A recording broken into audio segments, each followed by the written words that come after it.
நல்ல தகப்பனே, சர்வ வல்லமையுள்ள எங்கள் ஆண்டவரே, இந்த அருமையான நேரத்திற்காக எமக்கு ஸ்தோத்திரம். கிருபையுள்ள கரத்தில் எங்களை தாழ்த்துகிறோம். மகிமையின் தேவன் இம்மட்டுமாய் எங்கள் மத்தியிலே துதிகளினாலும் ஸ்தோத்திரங்களினாலும் ஆராதனைகளினாலும் நீர் மகிமைப்பட்டபடினாலும் உமக்கு நன்றி.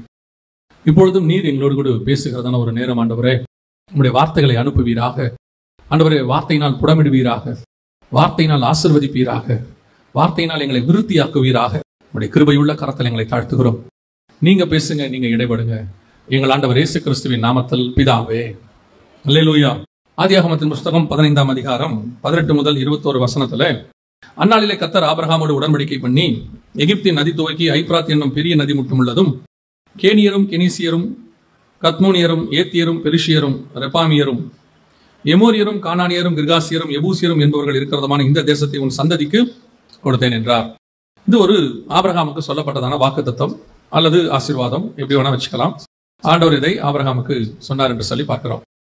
பொதுவாக இந்த வாக்குத்தத்தம் ஆசீர்வாதம் என்பது நமக்கு ஒரு பிரியமான ஒரு காரியம் இல்லையா? எந்த ஒரு காரியத்தை விட இந்த ஒரு ஆசீர்வாதமான வார்த்தை அப்படின்னு சொன்னா நமக்கு ரொம்ப இஷ்டம்.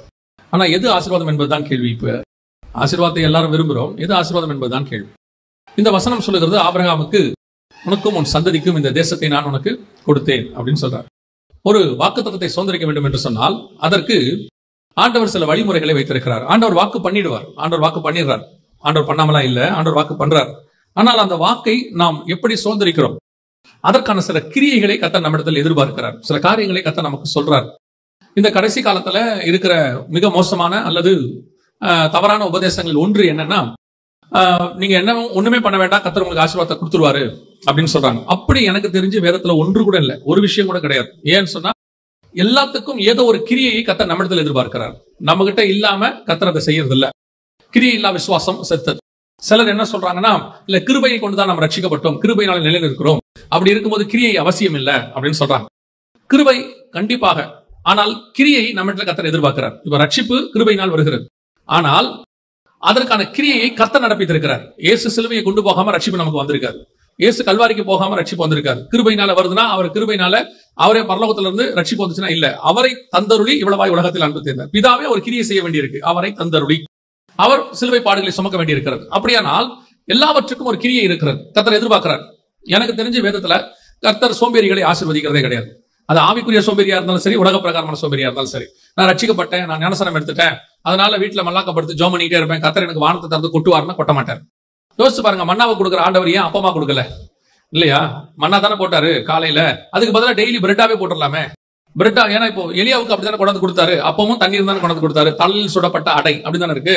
டெய்லி காலையில போனா வெறும் பிரெட்டாவே இருந்தா எவ்வளவு ஈஸியா இருக்கும். ஏன் மன்னாவா கொடுக்குறாரு? அதை கொண்டாந்து இடித்து பிழிந்து நம்ம என்ன செய்ய வேண்டியிருக்குது? சாப்பிட வேண்டியிருக்கிறது. நம்ம இடத்துல ஒரு கிரியை கர்த்தர் எதிர்பார்க்கிறார்.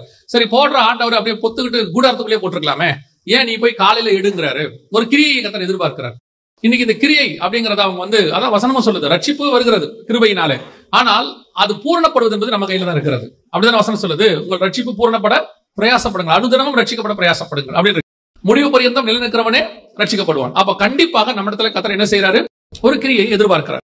அப்ப எல்லா வாக்கு தத்தத்துக்கும் ஆண்டவர் இடத்துல இருந்து ஒரு கிரியை எதிர்பார்க்கப்படுகிறது. ஒரு வாக்கு தத்தத்தை சுதந்திரிப்பதற்கு, ஆசீர்வாதம் கொடுப்பதற்கு எல்லாத்துக்கும் இருக்கு. இப்ப கர்த்தர் உங்களுக்கும் வாக்கு பண்ணியிருப்பாரு, சொல்லியிருப்பாரு, நிறைய காரியங்கள் ஆண்டவர் வாழ்க்கையில செய்யறேன்னு சொல்லியிருப்பாரு. ஆனால் அதற்குரியதான ஒரு இடம் எனக்கு ரொம்ப ஆச்சரியப்பட்ட இடம் என்னன்னு கேட்டீங்கன்னா, ஆண்டவர் ஆபிரகாமை பார்த்து சொல்லுவாரு, நான் குறிக்கிற மலையிலே போய் ஈசாக்க பலி கொடுக்க முடியுமா? கர்த்தர் குறித்த இடத்திற்கு ஆபிரகாம் வந்தார் அப்படின்னு. சரி, அவர் தான் அப்படி செஞ்சாருன்னு பார்த்தா சீஷர்ல வர சொல்றாரு. 28ஆம் அதிகாரம் மத்தேயுல சீஷர்ல வர சொல்றாரு. எங்க வர சொல்றாரு கேட்டீங்கன்னா, என் சகோதரர்களை நான் குறித்த மலைக்கு வர சொல்லு அப்படிம்பாரு. இந்த பர்டிகுலர் பிளேஸ், ஒரு இடத்துக்கு வர சொல்றாரு. ஏன் அவங்க இருக்கிற இடத்துக்கு அவங்க போய் பேசலாமே? அப்படின்னா கர்த்தர் அவங்க அங்க வரணும் என்று என்ன செய்யறாரு? எதிர்பார்க்கிறார். அதுதான் கிரியை. அவர் இருக்கிற இடத்துக்கு வந்து பேசுற ஆண்டவர் சில நேரத்துல அவர் குறிக்கிற இடத்துக்கு வர சொல்றாரு. அந்த மாதிரி கர்த்தர் நம்ம கிட்ட சில கிரியை எதிர்பார்ப்பார். இல்லாம அது நடக்காது. ஆண்டவர் சொல்லிட்டாருங்க, நடக்கும் இல்ல, ஏதோ ஒன்றை நம்ம கிட்ட எதிர்பார்ப்பார். அப்ப நான் காண்பிக்கும் தேசத்துக்கு போ, உன் பெயரை பெருமைப்படுத்துவேன். போகாம அந்த பேர் என்ன ஆகாது? பெருமைப்படாது. நீங்க தான் பெருமைப்படுத்த போறீங்களே, நான் பாபிலோன்லயே இருந்துக்கிறேன் அப்படின்னு சொன்னா ஆகாது. கர்த்தர் சொல்ற இடத்துக்கு போகணும். அப்ப அந்த கிரியை வெரி இம்பார்ட்டன்ட். இப்ப ஆண்டவர் ஆபிரகாமுக்கு ஒரு வாக்கு பண்ணுகிறார், உனக்கும் உன் சந்ததிக்கும் இந்த தேசத்தை நான் கொடுத்தேன் அப்படின்னு சொல்றார். அதுக்கு ஆண்டவர் சில காரியங்களை கொடுக்கிறார், சில காரியங்களை சொல்லுகிறார். இப்போ அந்த ஆசீர்வாதம் நமக்கு உண்டு. ஆபிரகாமுடைய ஆசீர்வாதம் நமக்கு உண்டு. வாசிங்க, கலாத்தியர்கள் 3ஆம் அதிகாரம் 14வது வசனத்தை வாசிங்க. 3:14 வாசிங்க. ஆபிரகாமுக்கு உண்டான ஆசீர்வாதம் கிறிஸ்து இயேசுவினால் புறஜாதிகளுக்கு வரும்படியாகவும், நல்லா கவனிங்க, புறஜாதிகளுக்கு வரும்படியாகவும் ஆவியை குறித்து சொல்லப்பட்ட வாக்குத்தத்தத்தை நாம் விசுவாசத்தினாலே பெரும்படியாகவும் இப்படி ஆயிற்று. ஆபிரகாமுக்கு உண்டான ஆசீர்வாதம் கிறிஸ்து இயேசுவினால் புறஜாதிகளுக்கு வரும்படி நமக்கு. அப்ப ஆபிரகாம் கிட்ட சொல்லப்பட்ட எல்லா ஆசீர்வாதங்களும் என்ன செய்யும்? நமக்கும் வரும். அது நமக்கு தான் வரும். பல நேரத்தில் இந்த ஆசீர்வாதத்தை குறித்ததான ஒரு சந்தேகம் இருக்கு. ஒருவேளை நான் கொண்டு வந்ததுக்கு ஆண்டவர் வேற ஒரு காரியத்தை சொல்றாரு, அதோட சேர்க்கிறாரு, நான் அதையும் உங்களுக்கு சொல்றேன். அப்போ ஆபிரகாமுக்கு உண்டான ஆசீர்வாதம் புறஜாதிக்கு வரும்படியாக அப்படின்னு இருக்கு. இந்த ஆபிரகாமுடைய ஆசீர்வாதம் முதல்ல என்ன? இப்ப சுதந்திரிக்கிறத பத்தி நம்ம அடுத்து பேசுவோம். எப்படி சுதந்திரிக்கலாம், நான் வந்தது எப்படி சுதந்திரிக்கலாம்ன்றத சொல்றதுக்கு தான். ஆனால் இப்போ இந்த ஆபிரகாமுடைய ஆசீர்வாதம் அப்படின்னா முதல்ல என்ன அப்படின்னு நமக்கு தெரியணும். பாருங்களேன், தெரிஞ்சுட்டு அதுக்கப்புறமா, ஏன்னா நிறைய நேரத்துல இந்த வசனத்தை நம்ம தவறா புரிஞ்சுக்கிட்டோமோ, அல்லது இந்த வசனம் நமக்கு தவறாக ப்ரொஜெக்ட் ஆயிடுச்சோ அப்படின்னு நான் நினைக்கிறேன். இந்த ஒரு வசனத்தை வச்சுக்கிட்டு ஆபிரகாமுடைய ஆசீர்வாதத்தை கர்த்தர் நமக்கு தருவார்னு சொல்லி பணத்தை, ஆஸ்திய, சம்பாத்தியத்தை, இடம் கொண்டு போகாத மட்டும், பூமி தாங்காத மட்டும் இப்படி எல்லாம் சொல்றாங்க. ஆனால் இதைத்தான் வேதம் சொல்லுதா? இதை குறித்து தான் ஆண்டவர் சொல்லி இருக்கிறாரா அப்படின்னு கேட்டீங்கன்னா, முதலாவது ஆண்டவர் ஆபிரகாமை எங்க ஆசீர்வதிக்கிறாருன்னு பாருங்களேன். வாசிங்க, ஆதியாகமத்தின் புத்தகம் 12ஆம் அதிகாரம் 2வது வசனம் வாசிங்க. நான் உன்னை பெரிய ஜாதியாக்கி உன்னை ஆசீர்வதித்து உன் பேரை பெருமைப்படுத்துவேன். இதுதான் கர்த்தர் கொடுக்கிற ஃபர்ஸ்ட் ஆசீர்வாதம். முதல் ஆசீர்வாதம் கர்த்தர் சொல்றது, நான் உன்னை ஆசீர்வதித்து உன் பேரை பெருமைப்படுத்துவேன். இப்ப இத சொல்லும் போது அவர் பேர் என்ன? இத சொல்லும் போது அவருடைய பேர் என்ன? ஆபிராம். ஆபிரகாம் கிடையாது. ஆபிரகாம் என்று மாறுறது 17ஆம் அதிகாரத்துல தான் மாறுது. இத சொல்லும் போது உன் பேரை பெருமைப்படுத்துவேன் ஆண்டவர் சொல்லும் போது அவர் பேர் என்னவா இருக்கு? ஆபிராம் அப்படின்னு இருக்கு. இந்த ஆபிராம் அப்படிங்கிற பேர் இன்னைக்கு உலகம் முழுக்க இருக்கா? ஆபிரகாம் இருக்கா? ஏன் அந்த ஆபிராம் என்ற பேர் இல்ல? உன் பேரை பெருமைப்படுத்துவேன் கர்த்தர் சொன்னது ஆபிராம் சொல்ற இடத்துலதான். அவர் ஆபிராமை நோக்கி, அந்த இடத்துல வசனம் இருக்குது, கர்த்தர் ஆபிராமை நோக்கி. அந்த வசனம் என்ன சொல்றது? 12:2. நான் உன்னை பெரிய ஜாதியாக்கி உன்னை ஆசீர்வதித்து உன் பேரை பெருமைப்படுத்துவேன். அதை சொல்லும் போது 1வது வசனம் சொல்றது கர்த்தர் ஆபிராமை நோக்கி. அப்படின்னா ஆபிராம்ங்கிற பேரை பார்த்து தான் கர்த்தர் சொல்றாரு. இப்ப ஆபிரகாமுக்கு ஆபிராமுக்கு உள்ள வித்தியாசம் அப்புறம் பாத்துக்கலாம். ஆனால் இந்த ஆபிராம்ங்கிற பேர் இன்னைக்கு உலகம் முழுக்க இல்ல. வைக்கிற அத்தனை பேர் எதுதான் வைக்கிறோம்? ஆபிரகாம் அப்படின்னு தான் வைக்கிறோம். ஆபிராம் என்பதற்கு மேலான தகப்பன், ஹை ஃபாதர் அப்படின்னு அர்த்தம். ஆபிரகாம் என்பதற்கு ஃபாதர் ஆஃப் மெனி நேஷன்ஸ், ஜாதிகளின் தகப்பன் அப்படின்னு அர்த்தம். அப்ப இந்த ஆபிராம்ங்கிற பேரை சொல்லும் பொழுது உன் பேரை பெருமைப்படுத்துவேங்கிற பேரு இன்னைக்கு எங்கேயுமே யாருக்கும் வைக்கப்படுகிறது இல்லை. பெரும்பாலும் எல்லாம் ஆபிரகாம் தான் வைக்கிறோம். 99.99 யாராவது ஆபிராம்னு வைக்கிறவங்க இருக்கிறாங்க. நான் சொல்றது 99.99 ஆபிரகாம் தான் வைக்கிறோம். அப்ப இந்த தீர்க்க தரிசனம், இந்த ஆசீர்வாதம் எங்கே நிறைவேறுச்சு அப்படின்னு பாத்தீங்கன்னா, இது வசனம் சொல்லுது ஆபிரகாமுக்கு உண்டான ஆசீர்வாதம் புறஜாதியாருக்கு வரும்படியாக கிறிஸ்து இயேசுவினால் அப்படின்னு. அப்ப இந்த ஆசீர்வாதம் எங்க வந்துச்சு அப்படின்னு பாத்தீங்கன்னு சொன்னா, இப்போ ஆண்டவர் சொல்றாரு, இப்ப ஆபிரகாம் பேரே இருக்கட்டும், ஆபிரகாம் கூட இருக்கட்டும், அந்த பேரு நீங்க ஒரு வேலை இல்லைங்க, அவர் ஆபிரகாம் தான் சொல்லியிருப்பாரு, அப்படி கூட இருக்கட்டும். இந்த ஆபிரகாம்ங்கிற பேரு இன்னை வரைக்கும் இருந்தாலும் இந்த பூமி அழியும் போது ஆபிரகாம் பேரு என்னவாயிடும்? அழிஞ்சு போயிடும். பழைய வானமும் பழைய பூமியும் ஒழிஞ்சு போகும்போது இதுவும் ஒழிஞ்சிடும். ஆனா ஒழியாத அந்த ஒரு நாமம் இருக்கு. என்னன்னு கேட்டீங்கன்னா, ஆண்டவர் சபையை பார்த்து சொல்றாரு, ஜெயம் கொள்ளுகிறவன் எவனோ அவனை, அவனுடைய பெயரை என் பிதாவுக்கு முன்பாக அறிக்கையிடுவேன். உன் பேரை பெருமைப்படுத்துவேன் எங்க இருக்குது? மனுஷனுக்கு முன்பாக படுத்துறது இல்ல. இப்படி எடுத்துக்கோங்க. ஆபிரகாம் பேரு ஆபிரகாமுக்கு அப்புறம் பைபிள்ல யாருக்கு இருக்கு? ஆபிரகாம்ங்கிற பேரு ஆபிரகாமுக்கு அப்புறம் பைபிள்ல யாருக்கு இருக்கு? புதிய ஏற்பாடு முடிகிற வரைக்கும் யாருக்கும் இல்ல. அப்படிதானே? 4000 வருஷமா பைபிள்ல வேற யாருக்குமே அந்த பேர் வைக்கப்படல. நாம வைக்கிறோம், அது வேற விஷயம். அங்க வைக்கப்படல. இப்ப இந்த உலகம் அழியும் போது அந்த பேரும் அழிஞ்சிடும். ஆனா வசனம் சொல்லுது, உன் பேரை நான் எங்க பெருமைப்படுத்துவேன்னா இங்க இல்ல. இந்த பூமியில பெருமைப்படுத்துறது பெரிய விஷயமே இல்ல. உலகத்தான் பேர் கூட பெருமையாச்சு. அலெக்சாண்டர் பேர் இன்னைக்கு வரைக்கும் இருக்கு. அப்படிதானே? மகா அலெக்சாண்டர், அவர் கிமு 3ஆம் நூற்றாண்டுல வாழ்ந்தவர். இன்னைக்கு வரைக்கும் ஒரு பேர் இருக்கா இல்லையா? அவர் பிலிவரே கிடையாது. நான் சொல்ல புரியுதா? எத்தனையோ நான் பிலிவர் பேர் கூட என்ன இருக்கு பூமியில? பெருசா தான் இருக்குது.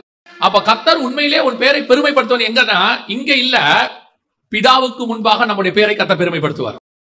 அதுதான் உன் பேரை நான் பெருமைப்படுத்துவேன். எங்க சொல்வாரு? ஜெயம் கொள்ளுகிறவன் எவனோ அவனுடைய நாமத்தை என் பிதாவுக்கு முன்பாக நான் அறிக்கையிடுவேன். அங்க போய் பிதா கிட்ட சொல்வாரா, இந்த பயதான் ஆண் நமக்காக இவ்வளவு காரியங்கள் பூமியில செஞ்சான், நமக்காக இவ்வளவு காரியத்தை செஞ்சிருவார். இது அவர் சொல்லும் போது டோட்டல் ஹெவனும் கவனிக்கும். ஏன்னா இயேசு பேசுறாருன்னா ஹெவன் கவனிக்கும். கோடான கோடி தூதர்களுக்கு முன்பாக, பரிசுத்தவான்களுக்கு முன்பாக, பிதாவுக்கு முன்பாக அந்த இடத்துல உங்க பேரையும் என் பேரையும் கர்த்தர் பெருமைப்படுத்துவார். இதுதான் அவனுக்கு உண்டான ஆசீர்வாதம், இயேசுவின் வழியாய் புறஜாதிக்கு வர்றது. இப்ப புரியுதா? 2வது அவர் சொல்றாரு, 14ஆம் அதிகாரத்துல அப்பமும் ரசமும் கொண்டு வந்து அவர் கொடுப்பார். உங்களுக்கு தெரியும். 18-19 வசனம் வாசிங்க. 14-18-19. அப்பமும் திராட்சை ரசமும் கொண்டு வந்து அவனை ஆசீர்வதித்து வானத்தையும் பூமியும் உடையவராகிய உன்னதமான தேவனுடைய ஆசீர்வாதம் ஆபிரகாமுக்கு உண்டாவதாக. நல்ல கவனிங்க. இந்த கம்யூனியன் இரண்டாவது, இந்த ஆசீர்வாதமும் ஒரு ஆபிரகாமுடைய சந்ததி ஆகிய இஸ்ரவேலர்களுக்கு போகவே இல்லை. இது நின்னு போச்சு. அது திருப்பி இயேசு கிறிஸ்து எடுத்து புறஜாதியராகிய உங்களுக்கும் எனக்கும் தான் கொடுத்திருக்கிறார். வசனம் சொல்லுது, உங்களுக்கு ஒப்புவித்ததை கர்த்தரிடத்தில் பெற்றுக்கொண்டேன். அப்ப கம்யூனியன் யாருக்கு வந்துச்சு? யாருக்கு வந்துச்சு? புறஜாதியாருக்கு, கொரிந்தியருக்கு தான் எழுதப்படுது. அப்படின்னா என்ன அர்த்தம்? ஆபிரகாமுக்கு கொடுக்கப்பட்ட அந்த ஆசீர்வாதம் அப்பமும் ரசமும் கிறிஸ்து இயேசுவின் வழியாக, ஆண்டவர் வழியாக புறஜாதியாராக நமக்கு அது வந்திருக்கிறது. இந்த ஆசீர்வாதமும் நமக்கு தான் வந்துச்சு. மூணாவது 22ஆம் அதிகாரம் 17வது வசனம். நல்ல கவனிங்க. இந்த வசனம் சொல்லுது, உன் சந்ததி வானத்து நட்சத்திரத்தை போல. இதே காரியத்தை சொல்லும் போது 15:5 என்ன சொல்றாரு பாருங்க. 15:5 அவர் அவனை வெளியே அழைத்து, நீ வானத்தை அண்ணார்ந்து பார், நட்சத்திரங்களை என்ன உன்னாலே கூடுமானால் அவைகளை என்ன என்று சொல்லி, பின்பு அவனை நோக்கி உன் சந்ததி இவ்வனமாய் இருக்கும் என்றார். நல்ல கவனிங்க. இது மூணாவது ஆசீர்வாதம். இது என்ன ஆசீர்வாதம்? உன் சந்ததி எண்ணி முடியாததாக இருக்கும் அப்படின்னு இருக்கு. சரி, இந்த ஆசீர்வாதம் இஸ்ரவேலுக்குரியதா அப்படின்னு பாத்தீங்கன்னா, வெளிப்படுத்தல் 7ஆம் அதிகாரம் 1 முதல் 8 வசனத்துல கடைசியா ஆயிட்டவர் அரசாட்சியில இருக்க போகிற இஸ்ரவேலுடைய எண்ணிக்கையை எண்ணிடுவார் ஆண்டவர். ஒவ்வொரு கோத்திரத்திலிருந்தும் 12,000 இருக்கும். 12 கோத்திரத்துல இருந்து 1,44,000 பேரை பத்தி 7ஆம் அதிகாரம் 1 முதல் 8 வசனத்துல இருக்கும். அப்படின்னா இஸ்ரவேலுடைய கோத்திரத்தை எண்ணியாச்சு. எண்ணி முடியாததாக இருக்கும் அப்படிங்கிறது எண்ணப்பட்டு விட்டது. எங்கன்னா வெளிப்படுத்தல் 7:1 முதல் 8. அப்போ உன் சந்ததி வானத்து நட்சத்திரத்தை போல எண்ணி முடியாதாக இருக்கும் சொன்னது யார பத்தினா, அதே வெளிப்படுத்தல் 7ஆம் அதிகாரம் 9ஆம் வசனத்துல, இவைகளுக்கு பின்பு நான் பார்த்த போது சகல கோத்திரத்திலிருந்தும் ஜாதிகளிலிருந்தும் பாஷைக்காரர்களும் மீட்கப்பட்டதும் ஒருவரும் எண்ணக்கூடாததுமாகிய திரளான கூட்டமாகிய ஜனம். இவர்கள் யார் என்று சொல்ல கேட்டேன். பின்னாடி கீழே இருக்குது, இவர்கள் ஆட்டுக்குட்டியின் ரத்தத்தினால் தங்கள் வஸ்திரங்களை தோய்த்து வெளுத்தவர்கள். இதுவும் புறஜாதியாரை குறித்து, உங்களை குறித்தும் என்னை குறித்து தான் சொல்லப்பட்டிருக்கிறது. ஆபிரகாமுக்கு உண்டான ஆசீர்வாதம் இயேசு கிறிஸ்துவின் வழியாக புறஜாதியாருக்கு வந்துடுச்சு. எல்லா ஆசீர்வாதமும் ஆபிரகாமுக்கு சொன்னது உங்களையும் என்னையும் நினைச்சுதான் கர்த்தர் சொன்னார். அது புறஜாதியாருக்கு என்று சொல்லப்பட்டது. எண்ணி முடியாத ஒரு பெரிய கூட்டம். அப்பமும் ரசமும், பேரை பெருமைப்படுத்துவேன், எதெல்லாம் ஆபிரகாமுக்கு ஆசீர்வாதம் கர்த்தர் சொன்னாரோ அதெல்லாம் சுதந்திரிச்சது நம்ம கூட்டம், நம்மளதான் இருக்குது. இன்னைக்கு நிறைய பேர் இதை ஸ்பிரிச்சுவல் பிளெஸிங்கா பார்க்காம உலக பிளெஸிங்கா பாக்குறாங்க. Worldly blessing. ஆண்டவர் எண்ணி முடியாத கூட்டமா இருக்கும்னு சொன்னாரு. அப்புறம் வந்துட்டு உனக்கு இந்த தேசத்தை கொடுப்பேன்னு சொன்னாரு. எதை வேணா எடுத்துக்கோங்க. இந்த தேசத்தை பத்தி பேசினா அந்த தேசமான்னு பாத்தீங்கன்னா பூமிக்குரிய தேசத்தை பத்தி இருக்காது. அது வசனம் சொல்லும், பரலோகத்தை பத்தி இருக்கும்.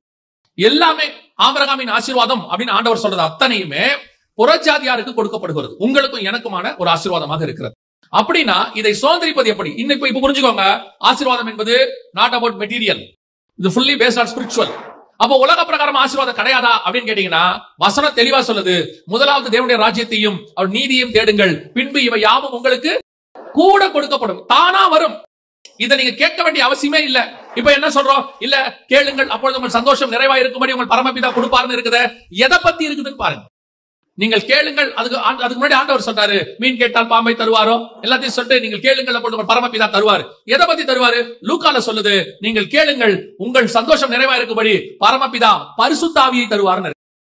இதைத்தான் இதே வசனத்துல வாசிச்சோம். கலாத்தியர் 3ல ஆபிரகாமுக்கு உண்டான ஆசீர்வாதம் இயேசு கிறிஸ்துவின் வழியாக புறஜாதியாருக்கு வரும்படியாகவும் பரிசுத்த ஆவியை குறித்த வாக்கு தத்தத்தை நாம் விசுவாசத்தாலே பெரும்படியாகவும் இப்படி ஆயிடுச்சு. அப்படின்னா என்ன அர்த்தம்? ஆசீர்வாதம், வாக்கு தத்தம் எல்லாமே ஸ்பிரிச்சுவல், எல்லாமே கீழானவைகள், மேலானவைகள். இன்னைக்கு சபை இந்த கீழானத்தை நோக்கி திரும்பிடுச்சு, மெட்டீரியலிஸ்டிக்கா மாறிடுச்சு. இதையே போதனையா மாறி, இதையே ஆசீர்வாதமா மாத்தி, இதுதான் ஸ்பிரிச்சுவாலிட்டி அப்படின்னு ஒரு ராங்கா காட்டி விட்டாங்க. சோ இப்ப நம்ம முழுக்க முழுக்க எதுக்கு பின்னாடி ஓடிட்டு இருக்கிறோம்?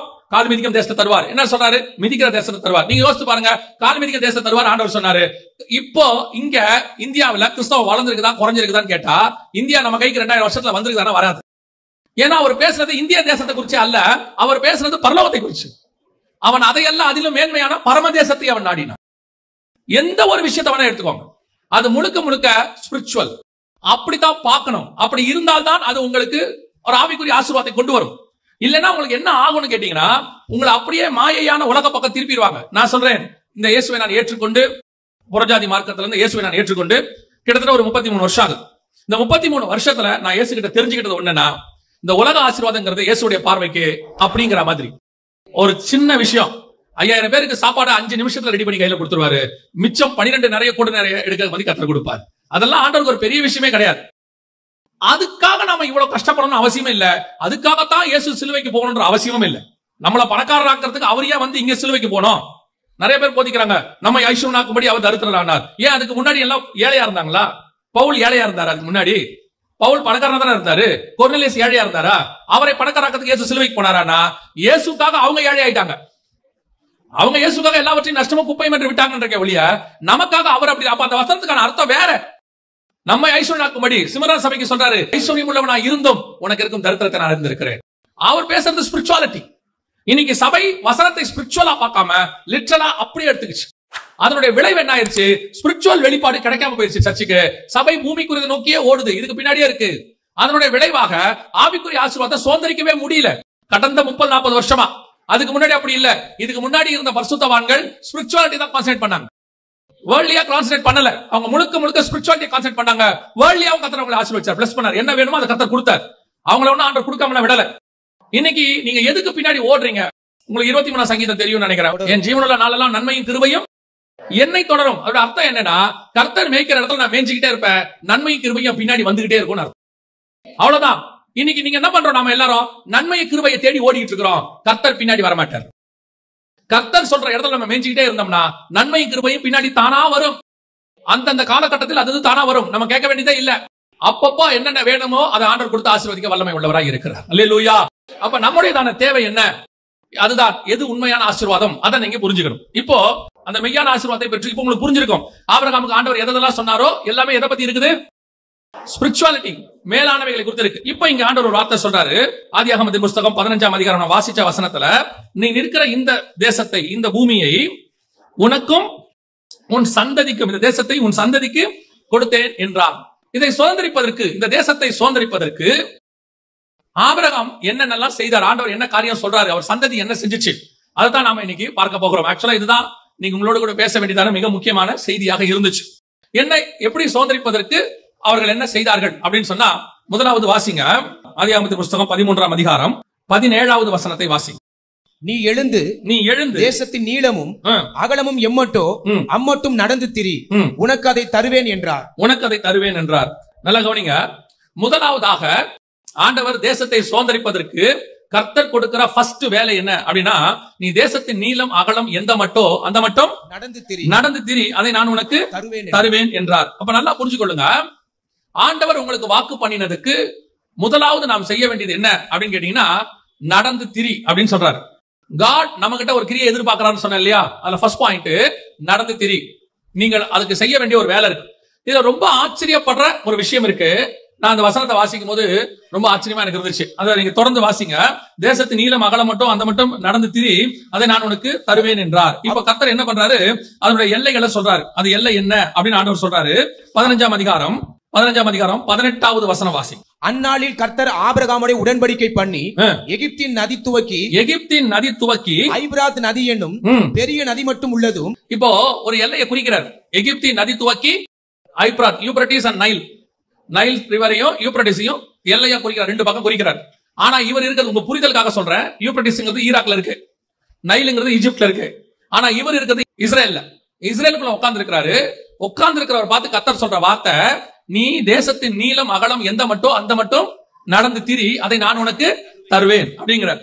இப்போ ஆபிரகாம் எழுந்திருச்சு போய் ஒரு கூடாரத்தை போட்டாரு அப்படின்னு சொல்லி பின்னாடி பாக்குறோம். 18ஆம் வசனம். அப்புறம் ஆபிரகாம் பெயர்த்து கொண்டு போய் எப்ரோனில் இருக்கும் மம்ரேயின் சமபூமியில் குடியிருந்து அங்கே கர்த்தருக்கு ஒரு பலிபீடத்தை கட்டினான். ஆனா அலைஞ்சு திரிஞ்சானு பாத்தீங்கன்னா இல்ல, அலைஞ்சு திரிஞ்சானு பார்த்தா இல்ல. ஆனா வசனம் சொல்லுது ஐபிராத் நதி துவக்கி எகிப்து நதி வரைக்கும். இது எங்க எப்போ இந்த வாக்குத்தத்தத்தை நிறைவேறுச்சு, எப்படி இவர் கால்குலேட் பண்றாரு, எப்படி கொடுத்தாரு அப்படின்னு பாத்தீங்கன்னு சொன்னா, ஏன் இவர் ஐபிராத் நதியை பிக்ஸ் பண்றாரு, ஐபிராத் நதி மட்டும் அப்படின்ற யூப்ரட்டிஸ் ஏன் அதை பிக்ஸ் பண்றாரு அப்படின்னு கேட்டீங்கன்னா, வாசிங்க அப்போஸ்தலர் நடபடிகள் 7ஆம் அதிகாரம் 2ஆம் வசனம் வாசிங்க. அதற்கு அவன், சகோதரரே பிதாக்களே கேளுங்கள், நம்முடைய பிதாவாகிய ஆபிரகாம் காரானூரிலே குடியிருக்கிறதுக்கு முன்னமே மெசொப்பொத்தாமியா நாட்டில் இருக்கும்போது, மெசொப்பொத்தாமியா எங்க இருக்கு தெரியுமா? Mesopotamia Iraq. மெசொப்பொத்தாமியா தான் ஈராக். அப்படின்னா என்ன அர்த்தம்னா, 2 நதிகளுக்கு உட்பட்ட இடம் அப்படிங்கிறதுக்கு பேர் தான் மெசொப்பொத்தாமியாம்பாங்க. 3 பக்கம் தண்ணி இருந்தா அதுக்கு பேர் தீபகற்பம்பாங்க, சுத்தி தண்ணி இருந்தா அதுக்கு பேர் தீவும்பாங்க, ரெண்டு பக்கம் தண்ணி இருந்து நடுவுல லேண்ட் இருந்து அதுக்கு மெசொப்பொத்தேமியாமா. இது வந்து பாபிலோனிய வார்த்தை. இவர் சொல்றாரு அப்போஸ்தலர் நடவடிக்கைகள் 7:2 காரானூரில் குடியிருக்கும் முன்னமே அப்படின்னா என்ன அர்த்தம்? ஆதியாகமம் 12:1-2 கர்த்தர் சொன்னார்ல, நான் காண்பிக்கும் தேசத்துக்கு போன்னு சொல்லும் போது ஆபிரகாம் காரான்ல தான் இருக்கிறார். அதுக்கு முந்தின வசனத்துல அவர் ஆரான் மட்டும் வந்து அங்கே தங்கி இருந்தாருன்னு இருக்கு. அவர் ஆரான்ல இருக்கிறார். ஆரான்ல இருக்கும் போது ஆதியாகமத்துல கர்த்தர் பேசுறாரு, நீ எழுந்து எங்க போ, நான் காண்பிக்கும் தேசத்துக்கு போன்னு. ஆனா இங்க ஸ்தேவான் சொல்றாரு, அவர் அந்த காரானுக்கு வரத்துக்கு முன்னாடி, அந்த இடத்துக்குலாம் வரத்துக்கு முன்னாடி மெசொப்பொத்தேமியா தேசத்தில் இருக்கும் பொழுது, அது எங்க இருக்குது? ஆதியாகமம் 11:31 தேராகு தன் குமாரனாகிய ஆபிரகாமையும் லோத்துவையும் தன் மருமகளாகிய சாராளையும் கூட்டிக் கொண்டு ஊர் என்கிற கல்தேயருடைய பட்டணம் இருக்குல்ல, அதான் மெசொப்பொத்தேமியா, அதான் பாபிலோன், அதான் ஈராக்கு, அதான் சினையார் தேசம், எல்லாம் ஒரே பேர் தான். அங்கிருந்து புறப்படுறதுதான் கர்த்தர் சொல்றார் மெசொப்பொத்தேமியா தேசத்தில் இருக்கும் பொழுது. இப்போ ஆபிரகாம் கானானுக்கு வந்துட்டாரு. வரும்போது கர்த்தர் சொல்றாரு, தேசத்தின் நீளம் அகலம் எந்த மட்டும் எழுந்து திரிதி நட, அதை நான் உனக்கு தருவேன். ஆபிரகாம் போய் மம்ரேல போய் ஒரு பலிபீடத்தை கட்டிட்டார். இப்போ கர்த்தர் ஆபிரகாமுக்கு குறிச்ச எல்லையை நல்லா முடிவு பண்ணிக்கோங்க. வாக்கு பண்ணினது கானானுக்குள்ள, கானானுக்கு வந்த பிறகுதான் வாக்குத்தத்தத்தை பண்றாரு. ஆனா கணக்கு எங்க வச்சுக்கிட்டாருன்னு கேட்டீங்கன்னா, அவன் எப்போ அவருடைய வார்த்தையை கேட்டு முதல்ல ஃபர்ஸ்ட் ஸ்டெப் எடுத்து வச்சானோ அங்கிருந்தே கர்த்தர் கணக்கு வச்சுக்கிட்டாரு. அதுல இருந்து உன் எல்லையை நான் குறிக்கிறேன் என்று கர்த்தர் சொல்லுகிறார். பல நேரத்துல நீங்க நான் நினைக்கிறது என்ன, நான் ஊழியத்துக்கு வந்துட்டேன், ஊழியத்துக்கு வந்த பிறகு கர்த்தர் எனக்கு வாக்கு பண்றாரு, அல்லது ஒரு சிச்சுவேஷன் வருது கர்த்தர் எனக்கு ஒரு வாக்கு பண்றாரு, அந்த இடத்துல கர்த்தர் சொல்ல உண்மை, அந்த சிச்சுவேஷனுக்கு ஒரு வாக்கு தத்தம் கர்த்தர் கொடுக்கிறார். ஏன்னா அந்த வாக்கு தத்தம் தான் உங்களை என்னையும் வாழ வைக்குது. அந்த நேரத்துக்கு அதுதான் ஜீவன். பெரிய பிரச்சனை ஒண்ணு வருது, அந்த நேரத்துல கர்த்தர் சொல்லுவார், ஒரு வார்த்தையை சொல்லுவார், அது உங்களை ஓட வைக்கும். தொடர்ந்து வாழ்றதுக்கு அந்த வாக்கு தத்தம் நமக்கு ஆக்சிஜன் மாதிரி இருக்கு, மாற்றுக்கிறதே இல்ல. ஆனா உங்களுக்கு எனக்கு கர்த்தர் பிக்ஸ் பண்ற எல்லை எது தெரியுமா? இன்னைக்கு கொடுக்கிற வாக்கு தத்தம் அல்ல, இன்னைக்கு நடக்கிற சம்பவம் அல்ல. என்னைக்கு முதல்ல கர்த்தரை சொந்த ரட்சகராக ஏற்றுக்கொண்டு முதல் ஸ்டெப்ப வச்சோமோ அன்னைக்கே கர்த்தர் உங்களை என்னையும் கர்த்தர் முடிவு பண்ணிட்டார். அதுதான் எல்லைன்னு கர்த்தர் அன்னைக்கே வச்சுக்கிட்டார். நம்ம தான் நினைச்சுக்கிறோம் கர்த்தர் இப்ப நம்மள வேறு பிரிச்சாரு. இன்னைக்கு இன்று முதல் ஆசீர்வதிப்பார். ஆண்டவர் சொல்றத நம்ம எடுத்துக்கிறோம். எப்படி எடுத்துக்கிறோம்? அப்புறம் கேட்கிறோம், ஆண்டவருக்கு இன்னும் ஆண்டவர் சொல்லாம இருக்கிறாரு, செய்யாம இருக்கிறாரு. நான் இப்ப உங்களுக்கு சொல்றேன், வசனத்தின்படி சொல்றேன். எங்க நீங்க முதல் கீழ்ப்படிதல் செஞ்சீங்களோ 20 வருஷத்துக்கு முன்னாடி, 30 வருஷத்துக்கு முன்னாடி, முதல்ல என்னைக்கு கர்த்தருக்கு ஒப்பு கொடுத்தீங்களோ அந்த செகண்ட், அந்த கீழ்ப்படிதலை பரலோகம் கணக்கு வச்சுக்கிச்சு. ஒவ்வொரு ஸ்டெப்பையும் கர்த்தர் கணக்கு வச்சிருக்கிறார். அன்னையில இருந்து ஒரு ஸ்டெப். அவன் கானானுக்கு வந்துட்டான், இஸ்ரவேல்ல வந்து உட்கார்ந்துட்டான், கூடாரத்தை போட்டுட்டான். ஆண்டவரே எனக்கு தேசத்தை எப்போ தருவீங்கன்னு கேட்கிறான் 15ஆம் அதிகாரத்துல. அதுக்கு எல்லைய சொல்றாரு, சினையார் தேசத்துல, அதாவது ஐப்ராத் நதியில வச்சிருக்கிறப்பா. எப்படி சொல்றீங்க ஆண்டவரே? நீ என்னைக்கு முதல்ல எனக்கு கீழ்ப்படிஞ்சியோ அன்னையில இருந்து நீ கணக்குல வந்துட்டடா. உன்னை பொறுத்த வரைக்கும் தான் இன்னைக்கு ஆசீர்வாதம். என்னை பொறுத்த வரைக்கும் நீ என்னைக்கு எங்கிட்ட வந்தியோ அன்னையில இருந்து உனக்கு ஆசீர்வாதம். அல்லேலூயா. அந்த தேவன் நம்முடைய தேவனாக இருக்கிறார். ஆபிரகாமின் ஆசீர்வாதம் புறஜாதியாருக்கு வரும்படிக்கு நீங்கள் நானும் என்னைக்கு முதல்ல இயேசு ஏத்துக்கிட்டோமோ அன்னையில இருந்து ஆசீர்வாதத்துக்குள்ளதான் இருக்கிறோம். அன்னையில இருந்து வாக்கு தத்தத்துக்குள்ளதான் இருக்கிறோம். அன்னையில இருந்து அவருடைய எல்லைக்குள்ளதான் இருக்கிறோம். நாம நினைச்சுக்கிறோம் நடுவுல போறோம் வரோம். இதுல ஒரு இன்னொரு பெரிய விஷயம் என்ன தெரியுமா? அதே வசனத்துல திருப்பி சொல்றாரு பாருங்க. அந்த எல்லையை குறிக்கும் பொழுது ஆண்டவர் சொல்றத வார்த்தை பாருங்க.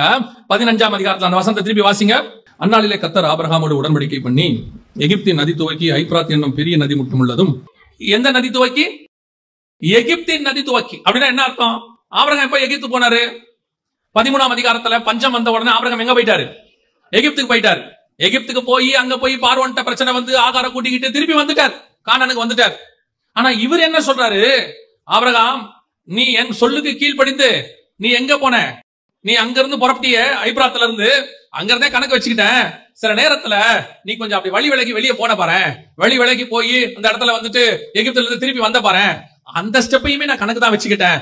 உனக்கு அது சாபமாக முடியவில்லை, அதை மீண்டுமாக நான் ஆசீர்வாதமாய் மாத்தி அதையே உன் எல்லையாக நான் குறிச்சுட்டேன். எகிப்துக்கு அவன் அப்பதானே போனார், ஒரே தடவை தான் போனார் எகிப்துக்கு. அந்த ஒரு தடவை எகிப்துக்கு போன போது அவர் சொல்றாரு, எகிப்தின் நதி துவக்கி அங்கிருந்து ஆரம்பிச்சுக்கிட்டேன் ஆபிரகாம்.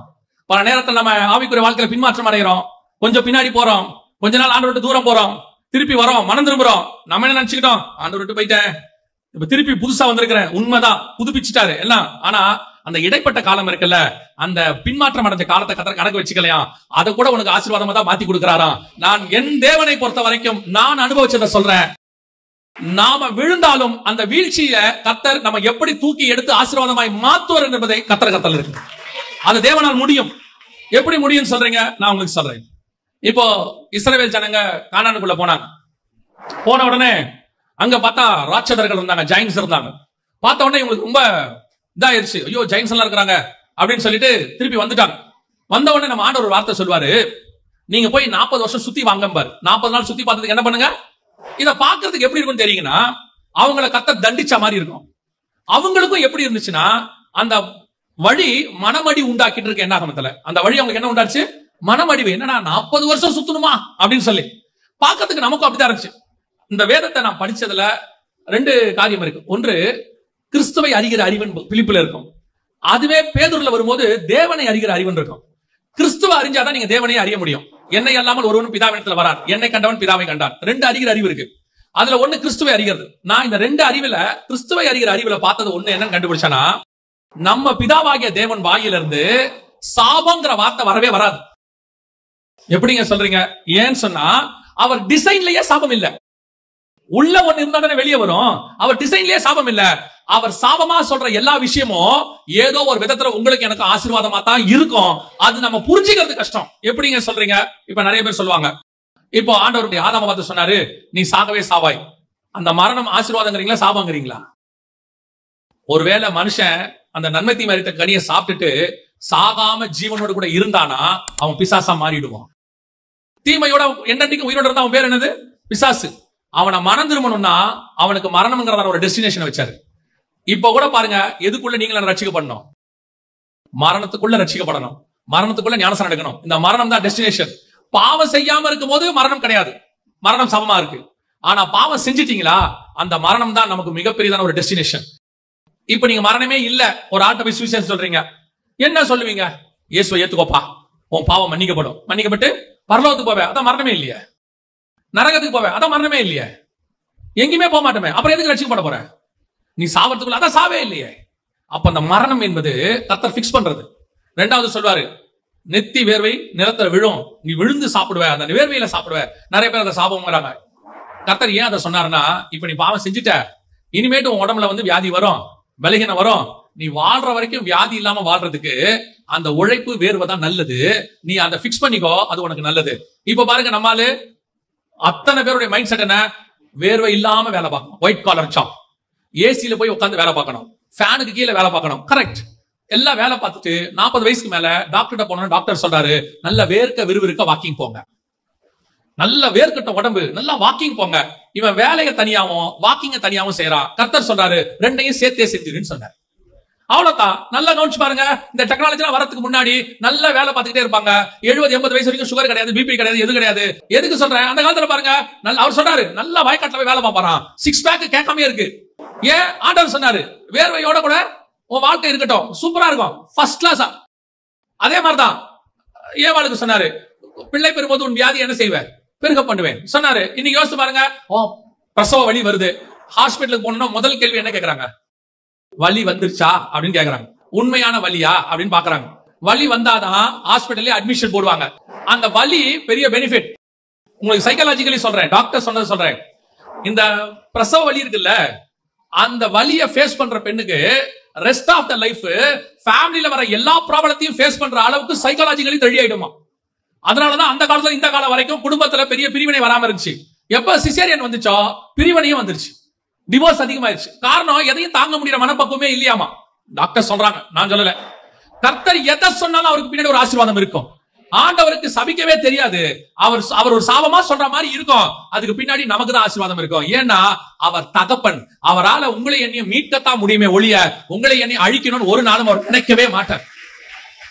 இப்போ இஸ்ரவேல் ஜனங்கள் சொன்னார், 40 வருஷம் சுத்தி வான்னு சொன்னார். இவன் நினைச்சுக்கிட்டான் ஏதோ நம்மள சுத்த சொல்றாரு போலன்னு. சுத்தி வரும்போது நீங்க பாருங்க, நியாயாதிபதிகள் புஸ்தகத்துல இருக்கும் 3ஆம் அதிகாரத்துல, கானான் தேசத்தில் நடந்த சகல யுத்தங்களையும் அறியாத இஸ்ரவேல் அனைவரையும் சோதிப்பதற்காகவும் யுத்தத்துக்கு பழக்குவிப்பதற்காகவும் கர்த்தர் விட்டு வைத்த ஜாதி என்னவெனில், பெலிஸ்தரின் 5 அதிபதிகளும் கானானியரும். அப்படிதானே இருக்குது, சகல கானானியரும். இதுல நல்லா கவனிச்சு பாத்தீங்களா, அவன் எந்த ராட்சதனை பார்த்து பயந்தானோ அந்த ராட்சதன் இருக்க மாட்டான். இதுல இந்த லிஸ்ட்ல பாத்தீங்கன்னா அந்த ராட்சசர் இருக்க மாட்டாங்க. அவரோட அர்த்தம் என்னன்னா, இவன் 40 வருஷம் சுத்தி வரதுக்குள்ள அவன் யாரை பார்த்து பயந்தானோ அவனை தூக்கிட்டாரு, அங்க இருந்து ரிமூவ் பண்ணிட்டாரு அந்த இடத்துல இருந்து. அதுக்குதான் சுத்தி வர சொன்னாரு. அதோட கூட பயந்த சந்ததியும் தூக்கிட்டாரு. இப்ப உள்ளுக்குள்ள வர்றது யார் வரா? பயம் இல்லாத ஃப்ரெஷ் சந்ததி. அதோட அர்த்தம் என்ன தெரியுமா? நான் கொடுக்கிற தேசம் பாலும் தேனும் ஓடுகிற தேசம், சந்தோஷமான தேசம். அதுல பயந்து பயந்து நீ வாழக்கூடாது, பயம் இல்லாம சந்தோஷமா வாழணும். இதுக்கு பின்னாடி தான் 40 வருஷம் இருக்குது. கர்த்தர் செய்யற ஒவ்வொன்றுக்கு பின்னாடியும் உங்களுக்கும் எனக்கும் நன்மை தான் இருக்குமே ஒழிய தீமை என்பது இருக்கவே இருக்காது. ஏனால் தேவனால் தீமை செய்ய முடியாது. அவர் தீமையை பார்க்க மாட்டாத சுத்த கண்ணன். அவருடைய டிசைன்லயே தீமை கிடையாது. அவர் எதை நடத்தினாலும் அதுக்கு பின்னாடி நன்மை தான் இருக்கும். சுத்திவான் சொன்னா நன்மை தான் இருக்கும். எங்க தூக்கி நெருப்புல போட்டாலும் அதுல நன்மை தான் இருக்கும். சிங்கக்கவியில போட்டாலும் நன்மை தான் இருக்கும். ஏன் நான் கண்டுபிடிச்சது கர்த்தரால் தீமையை செய்ய முடியாது. ஏன்னா அவர் டிசைன்ல கிடையாது. அப்படி இருக்கும் பொழுது ஆண்டவர் எவ்வளவு நல்லவர் பாருங்களேன். இவனை எகிப்துல போய் பிக்ஸ் பண்றாரு எல்லைய. இப்ப சொல்றாரு, அந்த நைல் நதிக்கு வரைக்கும் போயிட்டு வந்தியா ஆண்டவரே, நான் பஞ்சத்துல தெரியாம போயிட்டேன், அந்த இடத்தையும் வச்சுக்கோ, அதுவும் எல்லையாக இருக்கட்டும். நான் தெரியாம செஞ்ச சில தப்புகளை கூட அதை மாத்தி மீண்டும் அதை ஆசீர்வாதமாக்கி என்னை கொண்டு போய் மறுபடி நிறுத்துவதற்கு கர்த்தர் வல்லமை உள்ளவராக இருக்கிறார். அந்த தேவன் உனக்கும் எனக்கும் வகுக்கிற வல்லை. பல நேரத்தில் நம்ம சொல்றோம்ல, நடுவுல கொஞ்ச நாள் இப்படி வீணா போச்சுங்க, கொஞ்ச நாள் அப்படி ஆகி போச்சு, அது மட்டும் இருந்ததா? ஆண்டவர் சொல்றாரு, கவலைப்படாத, அதையும் ஒரு நாள் மாத்தி ஆசீர்வாதமாய் கொடுப்பதற்கு கர்த்தர் வல்லமை உள்ளவராய். அதுக்கு பெரிய சான்று ஆபிரகாம் தான். எகிப்தின் நதி துவக்கி அவன் எகிப்துக்கு போனது போகக்கூடாத இடம் தான். அந்த இடத்தையும் கர்த்தர் கையில கொடுத்து விட்டார். பல நேரத்துல தெரியாம சில தப்பு செஞ்சிருப்போம். இப்போ ஒரு உதாரணத்துக்கு நான் சொல்றேன், ஆண்டவர் உங்களை சில காரியங்களுக்கு அழைச்சிருப்பாரு, நீங்க வந்திருக்க மாட்டீங்க, அதுக்கு ஒரு 2-3 வருஷம் வேஸ்ட் ஆயிருக்கும். ஆண்டவர் சொல்றாரு, அது நீ தெரியாம செஞ்சது, அந்த 2-3 வருஷத்தையும் பின் நாட்களிலே உனக்கு ஆசீர்வாதமாக்கி மாத்தி உன் வாழ்க்கையை எடுக்கும் போது அதில் நஷ்டம் என்பதே இல்லாதபடிக்கு நான் மாத்தி கொடுத்துருவேன். அல்லேலூயா. இதான் கர்த்தர் கொடுத்த மிக முக்கியமான ஆசீர்வாதம். இதைத்தான் ஆண்டவர் சொன்னாரு, எழுந்து நட. ஆண்டவர் சொன்னா தைரியமா போங்க. கர்த்தர் உங்களுக்கு அந்த கிரியை ரொம்ப முக்கியம். ஆண்டவர் சொல்ற பாதையில போயிட்டே இருங்க. ஆனா ஒவ்வொரு ஸ்டெப்பையும் உங்களுக்கு ஆசீர்வாதமாய் மாத்துகிற தேவன் ஒருவர் உங்களோடு கூட இருக்கிறார். எல்லாத்தையும் கொடுப்பார். எல்லாத்தையும் நான் சொல்றது, அவர் உங்களுக்கு வாக்கு பண்ணின எல்லாத்தையும் கொடுப்பார். ஒன்று கூட வீணா போகாது. நீங்க யோசிச்சுட்டு இருப்பீங்க, நடுவுல அப்படி ஆயிடுச்சு, இப்படி ஆயிடுச்சு, கொஞ்சம் அந்த மாதிரி ஆயிட்டேன். இப்போ ஒரு நாள் வரும், கர்த்தர் நினைவு கூறுவார், எல்லாத்தையும் நினைவு கூறுவார், மீண்டுமாக சரி பண்ணி எல்லாத்தையும் கொண்டு வந்து ஆண்டவர் கொடுப்பார். 40 வருஷம் இஸ்ரவேல் ஜனங்களை விட்டுட்டாரு. ஆனால் கர்த்தர் திருப்பி கொண்டு வரும் பொழுது அது அத்தனையும் உங்களுக்கு ஆசீர்வாதமாகத்தான் இருக்கும். அல்லேலூயா. ஆண்டவர் நடத்துற பாதை குறித்து கவலைப்படாதீங்க. அது சாபமா முடியாது, அது ஆசீர்வாதமாகத்தான் முடியும். அது முடிவு பரியந்தம் கர்த்தர் அப்படித்தான் நடத்துவார்.